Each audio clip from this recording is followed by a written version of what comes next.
Besides washing out part of the Forth, today's rain doesn't help the flooding situation. But as Danny Spiewak shows us, river levels are still on their way down. With more storms rolling through the Twin Cities on the 4th of July, this weather is starting to get old. It's almost, you never thought that you would say no more rain, but we're definitely at that point right now.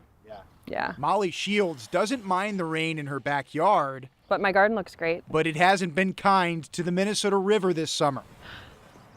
It's a lot of water. The extra rainfall certainly won't help the river, which remains in flood stage. It's like 15 feet down to the mud under the bridge.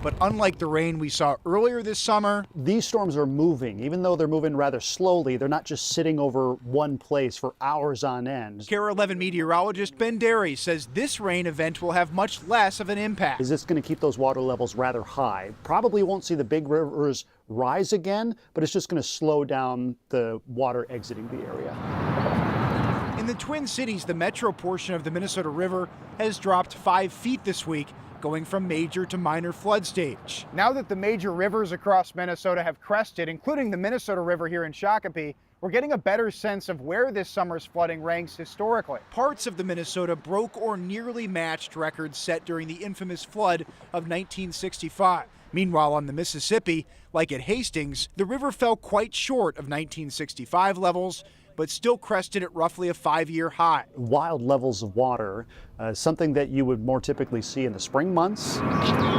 Good news, though. The rest of the summer is expected to be drier. I'm hoping for some good beach days coming up. Danny Spiewak, KARE 11 News.